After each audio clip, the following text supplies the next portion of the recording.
बच्चों, अब मैं कक्षा 7 विज्ञान पाठ 16 प्रकाश आप लोगों के लिए लेकर आया हूँ। आप इसको देखिए, समझिए और अंडरलाइन करते हुए किताब को पढ़िए, महत्वपूर्ण बिंदुओं को नोट करिए। चलिए शुरू करते हैं। इसमें प्रकाश के अंतर्गत प्रकाश आप लोग सबसे पहले कि प्रकाश सरल रेखा में गति करता है, यह आप लोग पिछली कक्षा में जान चुके हैं। और इसके बाद जो महत्वपूर्ण बिंदु इसमें है बच्चों कि प्रकाश के किरण पुंज, तो एक दिशा में गति करने वाले प्रकाश के किरणों के समूह को क्या कहते हैं बच्चों? किरण पुंज कहते हैं। एक दिशा में गति करने वाले प्रकाश के किरणों के समूह को क्या कहते हैं बच्चों? किरण पुंज कहते हैं। किरण पुंज कितने प्रकार के होते हैं बच्चों? देखो, 3 प्रकार के होते हैं।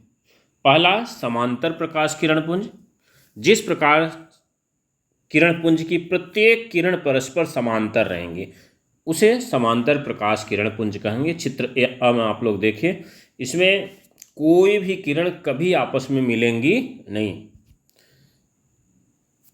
तो समांतर प्रकाश किरण पुंज में प्रत्येक किरण आपस में कैसे रहेंगे बच्चों? समांतर रहेंगे। दूसरी जो प्रकाश किरण पुंज होती है बच्चों, जिस प्रकाश किरण पुंज की प्रत्येक किरण किसी एक बिंदु पर मिलती हुई प्रतीत हो। यहाँ पर ब चित्र में आप देखिए कि सारी किरणें बिंदु O पर क्या हो रही हैं? मिलती हुई दिख रही हैं, सब एक जगह जाकर के मिल जा रही हैं। तो जिस प्रकाश किरण पुंज की प्रत्येक किरण किसी एक बिंदु पर मिलती हैं उसे अभिसारी किरण पुंज कहते हैं। क्लियर हुआ बच्चों?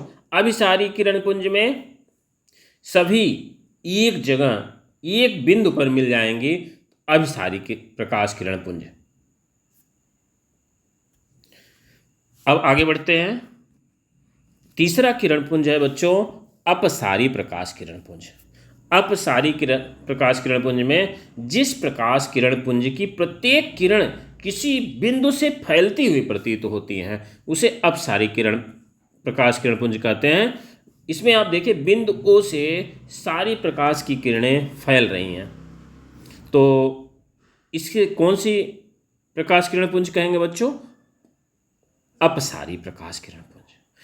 फिर से एक बार देखिए, समांतर में सभी बराबर अंतर से जाएंगी, देखिए परस्पर समांतर होंगी और ये कभी आपस में मिलेंगे नहीं। अभिसारी प्रकाश किरण पुंज क्या होती हैं कि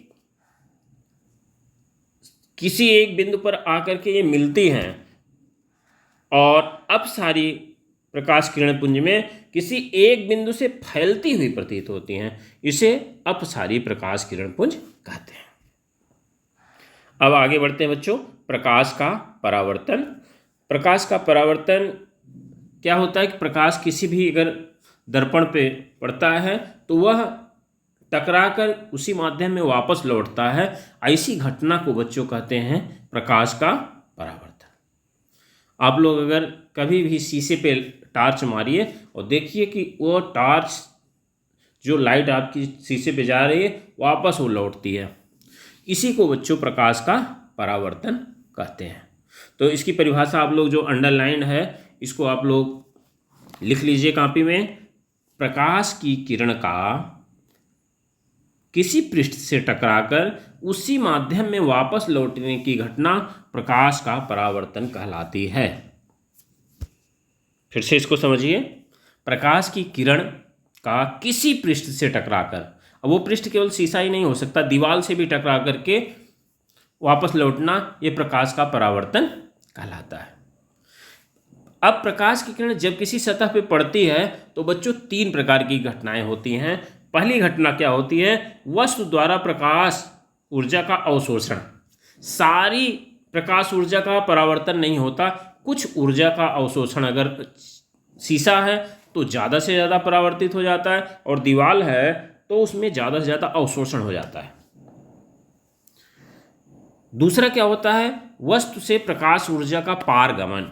कुछ प्रकाश ऊर्जा, अगर पर्दा है तो पर्दे से लगा भले है लेकिन कुछ न कुछ प्रकाश ऊर्जा उसके पार भी जाती है। तीसरा क्या होता है बच्चों, वस्तु के पृष्ठ से प्रकाश ऊर्जा का परावर्तन। तो किसी भी प्रकाश की किरण का जब किसी सतह पर पड़ती है तो ये तीन घटनाएं होती हैं बच्चों। तीन घटनाओं में पहला क्या होता है, अवशोषण, दूसरा पारगमन, तीसरा परावर्तन। अवशोषण, पारगमन, परावर्तन, याद रखिएगा। अब इसमें यह भी समझिए कि पालिशदार जब चमकीली सतह होगी तो परावर्तन ज़्यादा होगा, और समतल सतह से होने वाले परावर्तन को बच्चों नियमित परावर्तन कहते हैं, और खुरदुरे तल से होने वाले परावर्तन को क्या कहते हैं बच्चों, अनियमित परावर्तन। तो नियमित परावर्तन क्या है बच्चों, समतल चिकने तल से होने वाले परावर्तन को नियमित परावर्तन कहते हैं, और खुरदुरे तल से होने वाले परावर्तन को क्या कहते हैं बच्चों, अनियमित परावर्तन। अब बच्चों हम लोग समतल दर्पण से परावर्तन को देखते हैं। यहाँ पर PQ एक समतल दर्पण है जिसमें एक प्रकाश की किरण आ रही है, तो आने वाली किरण जो दर्पण पर टकराती है उसे क्या कहते हैं बच्चों, आपतित किरण। किसी दर्पण पर आकर के जो किरण टकराएगी उसे आपतित किरण कहते हैं। तो यहाँ पर आने वाली किरण क्या है बच्चों, देखो ध्यान से, AO। O वह बिंदु है जहाँ पर कि किरण आके टकरा रही है, और उस किरण का नाम क्या है बच्चों, आपतित किरण। जो किरण किसी दर्पण से आकर टकराती है उसे क्या बोलते हैं बच्चों, आपतित किरण। और टकराने के बाद किरण वापस परावर्तित भी होगी, तो टकराने के बाद लौटने वाली जो किरण होती है उसे परावर्तित किरण कहते हैं। तो यहाँ परावर्तित किरण क्या है बच्चों, OB, और आपतित किरण क्या है बच्चों, AO। और जिस बिंदु पर कोई किरण आके टकराती है उसे आपतन बिंदु कहते हैं। यहाँ आपतन बिंदु क्या है बच्चों, O। और OC जो लंब खींचा गया है बच्चों, इसे अभिलंब कहा जाता है। अभिलंब 90 डिग्री पे, दर्पण के साथ ये 90 डिग्री पे होता है, 90 अंश के कोण पे होता है, ठीक है। तो अब और एक चीज महत्वपूर्ण देखिए, आपतित किरण और अभिलंब के बीच में जो कोण बनेगा, किसके किसके बीच में, ध्यान से समझिए, आपतित किरण और अभिलंब के बीच में जो कोण बनेगा उसे आपतन कोण कहेंगे, और परावर्तित किरण तथा अभिलंब के बीच में जो कोण बनेगा उसे परावर्तन कोण कहेंगे। तो यहाँ आपतन कोण क्या है बच्चों, I लिखा है, परावर्तन कोण क्या है, R लिखा है। तो ये नियम इसमें आपको बता दें कि आपतन कोण परावर्तन कोण बराबर होता है। ये परावर्तन का, प्रकाश के परावर्तन का नियम है कि आपतन कोण परावर्तन कोण के बराबर होता है। दूसरा नियम क्या होता है बच्चों, आपतित किरण, परावर्तित किरण और अभिलंब तीनों एक ही तल में स्थित होते हैं। इसको आपको यहाँ पर मैं दिखाता हूँ, ये लिखा है, इसको आप लोग नोट कर लीजिएगा। परावर्तन के नियम, आपतित किरण, परावर्तित किरण तथा आपतन बिंदु पर अभिलंब तीनों एक ही तल में होते हैं। आप लोग यहाँ देखिएगा कि आपतित किरण, परावर्तित किरण और अभिलंब तीनों कहाँ हैं, एक ही तल में स्थित हैं।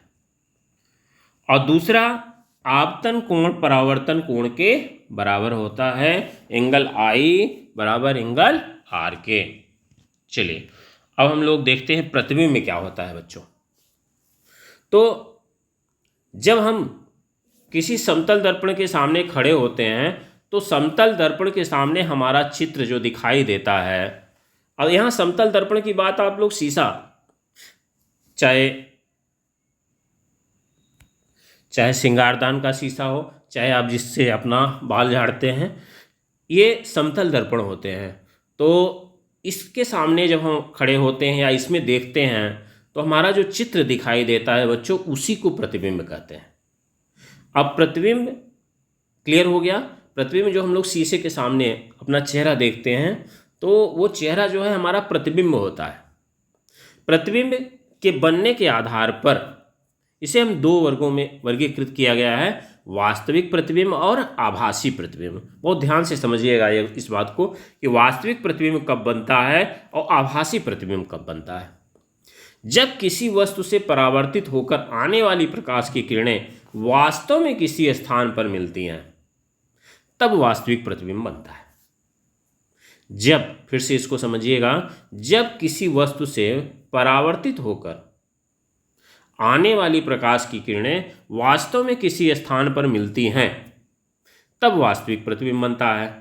वास्तविक प्रतिबिंब सदैव उल्टा बनता है और इसे पर्दे पर प्राप्त किया जा सकता है। तो वास्तविक प्रतिबिंब क्या होता है बच्चों? जब किसी वस्तु से परावर्तित होकर आने वाली प्रकाश की किरणें वास्तव में किसी स्थान पर मिलती हैं, आपको मिलती हुई दिखेंगी, तब वास्तविक प्रतिबिंब बनता है। वास्तविक प्रतिबिंब सदैव उल्टा बनता है और इसे पर्दे पर प्राप्त कर सकते हैं। अब आभासी प्रतिबिंब देखिए क्या है।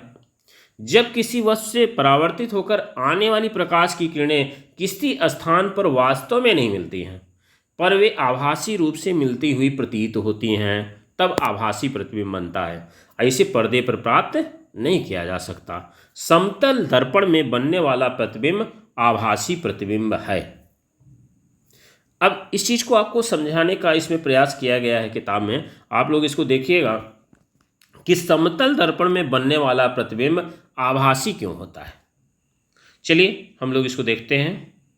सबसे पहले आप लोग इस चित्र को देखिए। इस चित्र में शीशे के सामने एक मोमबत्ती रखी गई है और मोमबत्ती से 3 किरणें निकल रही हैं, OE, OA, OB। तीनों किरणें जाके शीशे पे टकराएंगी समतल दर्पण पे। और टकराने के बाद क्या होगा बच्चों, इसको अगले चित्र में दिखा रहे हैं। इसमें OE चूंकि ये समांतर जा रही है, ये सीधी निकल जाएगी। 90 अंश से टकराने वाली किरणें वो सीधा लौटेगी और OA वाली किरण जो होगी, यह जितने एंगल से जाएगी, आपतन कोण और परावर्तन कोण क्या होगा? बराबर होगा। तो जितना आपतन कोण ये अभिलंब से बन रहा होगा, उतना ही अभिलंब से कोण ये बनाते हुए परावर्तन कोण निकलेगी। इसलिए ये AP के रूप में ये लौट रही है और OB जो किरण जा रही थी वो BQ के रूप में लौट रही है। अब इन किरणों को आप देखिए ध्यान से, तो ये आगे के चित्र में दिखा रहा है, ये किरणें आगे चल के फैलती हुई जा रही हैं और जब इनको हम डैश डैश करते हुए पीछे ले जाते हैं बच्चों, तब जाकर के ये किरणें मिलती हैं। और रियल में किरणें बाहर आप देखिए तो ये किरणें अपसरित हो रही, फैल रही हैं, लेकिन इसको जो है आभासी रूप से पीछे, कभी भी शीशे के पीछे आप देखेंगे तो वो आपका चित्र वहाँ हो ही नहीं सकता है, लेकिन वो आभासी रूप से प्रतीत होता है। इसलिए समतल दर्पण पे बनने वाला प्रतिबिंब आभासी होता है। और ये भी आप इसको नोट करिएगा, समतल दर्पण पर बनने वाला प्रतिबिंब दर्पण के ठीक पीछे ठीक उतनी ही दूरी पर बनता है जितनी दूरी पर वस्तु दर्पण के सम्मुख स्थित होती है। अगर आप शीशे के सामने 2 मीटर दूरी पे खड़े हैं तो शीशे के से 2 मीटर पीछे आपका चित्र बनेगा।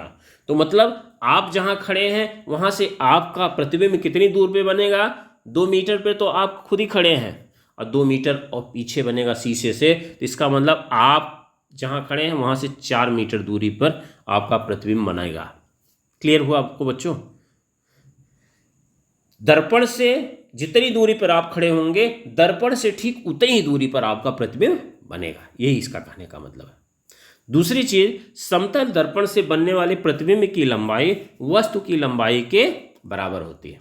समतल दर्पण से बनने वाले प्रतिबिंब की लंबाई वस्तु की लंबाई, अगर कोई व्यक्ति 1.5 मीटर का है तो उसकी लंबाई जो दर्पण में होगी वो भी 1.5 मीटर ही दिखेगी। ठीक है, चलिए आगे बढ़ते हैं। पार्श्व परिवर्तन क्या है बच्चों? जब आप समतल दर्पण के सामने खड़े होकर अपना दायां हाथ हिलाते हैं तो आपके प्रतिबिंब का बायां हाथ हिलता हुआ दिखाई देता है। अगर आप बायां हाथ हिलाते हैं तो आपके प्रतिबिंब का कौन सा हाथ दिखेगा? उसमें दायां हाथ हिलता हुआ दिखाई देता है। इसी घटना को पार्श्व परिवर्तन कहते हैं बच्चों।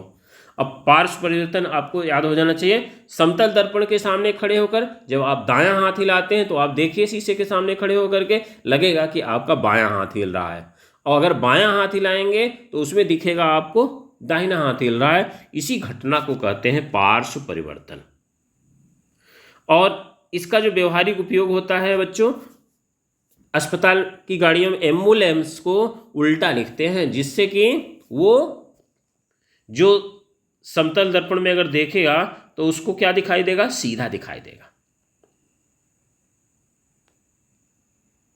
चलिए आगे बढ़ते हैं। अंग्रेजी वर्णमाला के जो 11 अक्षर होते हैं बच्चों, इसमें AHIMOTUVWXY, तो टी से तो एकदम कंटिन्यू TUVWXY 6 इधर होते हैं, और AHIMO 5 इधर होते हैं। ये सारे जो होते हैं समतल दर्पण में बने प्रतिबिंबों का ये पार्श्व परिवर्तन प्रतीत नहीं होता, क्योंकि ये उलट जाएंगे तब भी आपको दायां बायां इसमें समझ में नहीं आता है।